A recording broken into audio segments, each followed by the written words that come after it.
Lu Yan's expression was somewhat grave. Looks like she deliberately made such a scene just to track you down and keep harassing you. This news is making quite a splash. Someone at school might recognize you. What do we do then? This was exactly what worried me most. But seeing the genuine concern on Lu Yan's face, I managed a small smile. It's all right. She doesn't know I've changed my name. She probably doesn't know I went abroad either. If it comes to it, I'll just wear a mask every time I go out these few days. Keep myself covered. I suppose that's all we can do. Lu Yan gave a somewhat subdued nod, then dug out his own cap. Wear this when you go out. It'll help conceal your face and shield you from the sun. I took it from him, wanting to lighten the mood, and started to tease him. She's just an ex. No need to be so tense. Shiaoning made a scene at such an important event. She's clearly not in her right mind. I've been seeing so much news lately about people turning love into hatred and taking revenge on ex-boyfriends or ex-husbands. Jung Chungge. I'm genuinely worried she'll get her hooks into you and something will go wrong. Hearing this little brother I'd only known for just over a month, showing me such genuine concern, my heart softened and I gave him a pat on the shoulder. We were together for 7 years. She did a lot of things that wronged me, but she's not the type to go to extremes. Don't worry. I said it with a smile, but inside I still felt a thread of unease.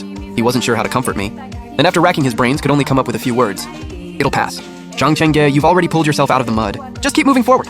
Looking at the steadiness in his eyes, the anxious knot in my chest slowly came undone. You're right. Those grueling 30 days are behind me. What is there left to worry about? The day after the wedding, the Xia family announced that all of Xiaoxining's work at the Xi group would be suspended indefinitely, and the Shen family announced that all 3 projects currently under collaboration with the Xi family were to be terminated immediately. The 50th day since I had vanished, and Xiaoxining still had not obtained any trace of my whereabouts. Gossip about him was flying across the internet, but it all circled around old grievances. Not a single person had dug up where I was. That fierce determination Shiaoning had carried to find me was being worn away by the relentless passage of time. He grew less and less able to return to that hollow villa, couldn't bring himself to open the messages his secretary sent, and now even hearing the 2 syllables of Jiangchen's name would trigger a reactive outburst of rage. The Xia family had cut off all his cards. He could no longer spend lavishly as he once had, to numb the chaos in his heart. Even his close friends had lost confidence, all urging him to let go and make peace with his family. In Xiaoxining's 24 years of life, this was the first time he had suffered such a blow. He drank every day, smashed things when he was drunk, wept and screamed himself hoarse calling my name, endlessly repenting. But alcohol could only numb his mind for so long. When he sobered up, he faced again the bleak and colorless reality. Day after day of this torment had stripped him of all the spirited vitality he had once carried.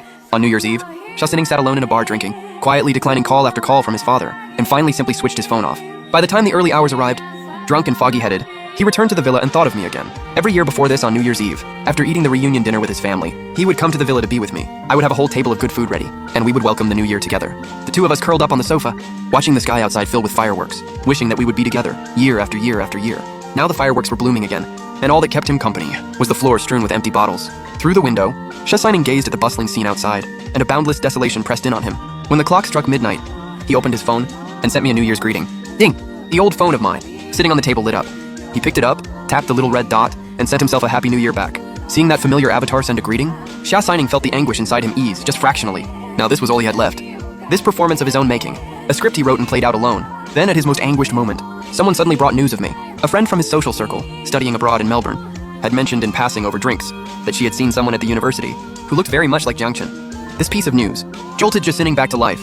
He immediately booked a ticket to Melbourne and was ready to leave on the spot, but his friends held him back and poured cold water on him.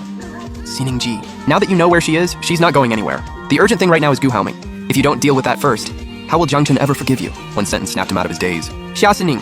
The heart that had just relaxed clenched up tight again. He pushed down the wild joy surging inside him and forced himself to stay calm.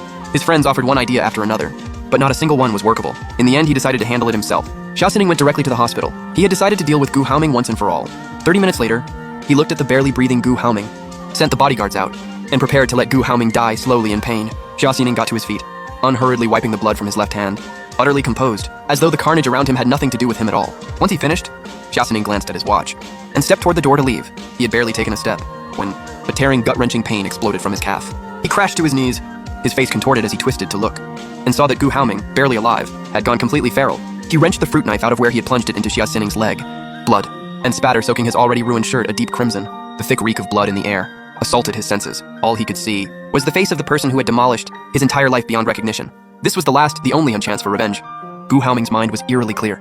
He raised the knife, that blade, again and again to the sound of screams of despair, from sharp, raw shrieks that slowly dissolved into broken whimpering, until at last only the labored, wet sobbing from deep in the throat remained. Shiaoning's pupils began to drift and lose focus. The fist clenched at his side went slack. Gu Haoming, too, had spent his very last ounce of strength. The weapon fell from his hand and clattered to the floor. The blood from both their bodies mingled together, seeping outward across the smooth floor, like a dark red river spreading in silence. The second hand on the wall still ticked, on and on, as Xiaoxining's consciousness slowly dissolved. The agonizing pain that had racked him faded away too. He felt as though he were falling into clouds, the scene before him breaking apart into dappled fragments, until only flickering black and white images remained. The past played back through his mind like a lantern reel, spinning through memory after memory. From the carefree days of childhood, to the tender stirrings of first love, to this moment of ruin. Frame after frame in black and white. And in all of them, only one person had color. Me at 16 in a white dress, quietly playing the piano. Me at 18, standing at his hospital bedside, crying my eyes out, gripping his hand tightly. Me at 23, eyes brimming with tears as I accepted that bouquet of vivid red roses and agreed to be his spouse. Me at 24, walking out under an umbrella into the pouring rain until I could no longer make out any expression on his face, watching that slowly blurring silhouette. The taut thread inside Shiaoning snapped, clean in two. He felt something being drawn out of him. So unwilling to leave him, so desperate to hold on, yet powerless to stop its own disappearing. He could feel the blood beneath his skin, growing cold and still. Only the tears falling from the corner of his eye still carried any warmth. Celebrating the new year in the middle of summer for the first time, Lu Yan and I both found it delightful. Lu Yan's parents had brought so many things from China, and the two of them were in the living room pasting up couplets and window cutouts, watching the house come alive with festive cheer. After all these years, I finally felt the atmosphere of New Year again. Ever since my grandmother passed away, I had spent every New Year's Eve alone. Shiaoning would come to keep me company, but only after 8 in the evening. Before that, the house was empty but for me. All I could feel was a loneliness made all the more acute by the revelry of the world outside. I had always thought that once the new year came and we were married, all that would change. But the marriage never happened. And a new year with company came first, after all. Lu Yan, who had been busy in the kitchen, carried out a plate of freshly fried meatballs and braised pork, and smiled as he urged me to try some. His voice and manner were filled with warmth and care. "Zhang, this is Xiaoyan's favorite dish." That New Year was the warmest I had known in all those years. The next 2 New Years I spent in Australia. Each year, Lu Yan's parents would come to celebrate together. The more time we spent in each other's company, the closer we all became. In our graduation year, the Lu family settled in Melbourne. Lu Yan asked me whether I was thinking of staying. It was something I had turned over in my mind for a long time. Back in China, the close friends I had were all settled in their own lives. As for marriage, my parents and I had long since lost touch. I had no property or assets there either. Whether I looked at it in terms of relationships or where my work was rooted, staying was the more natural choice for me. So I began job hunting, while also starting to prepare my immigration documents. The Lu family helped me a great deal through it all, and saw me through the hardest stretches. During my studies, I had already saved a fair amount through my own abilities, so after graduation, I opened a small photography studio. Over the following 2 years, the studio kept growing, slowly becoming an established business. After 4 years, I had met the conditions for permanent residency and was granted my PR visa. When I returned to China to handle the paperwork, I met up with friends I hadn't seen in a long time. Years had passed. Time had flowed on. None of us looked quite like our younger selves anymore. But the moment we were together, it still felt exactly like those days when we could talk about anything and everything. What everyone was most curious about was, without question, my love life. Faced with their eager prying, I was perfectly open and candid about it. I dated 2 people in the first couple of years.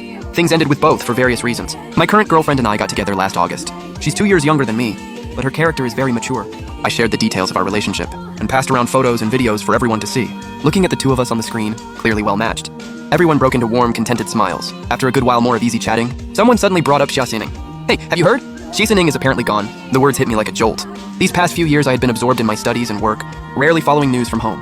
The occasional times I talked about old memories with Lu Yan, I always felt that chapter of my life was like something shrouded in fog, impossible to see clearly, and the name Shiaoning was like a frozen old photograph, carrying the yellowed, faded feeling of a distant past. I had assumed he would gradually let go of that relationship, take over the family business, and build a new life far across the ocean from mine. And yet, he had already passed away all this time? The atmosphere in the room cooled for a moment. Everyone watched my reaction carefully, seeing only shock and nothing more. They all let out a collective breath of relief and began to talk more freely. "I heard about this too, Zhang. I thought about telling you, but then I figured you'd already moved on, so I didn't want to bring up something so painful." "What's so painful about it?" From what I heard, he had apparently put that man with the surname through absolute hell, and Gu stabbed him to death in retaliation. Brought it on himself. So much time had passed. I couldn't even recall that man's full name anymore. As for this person, my only remaining impression of him was the accident that had nearly destroyed me. So hearing that these two people, who had so completely altered the course of my life, had come to such ends, I felt a complicated, wordless weight settle somewhere inside me. Even so, the feeling of being lost lasted only a single fleeting moment. After all, they were people and events from a very, very long time ago, like a draft of wind passing through an open room, leaving no trace behind.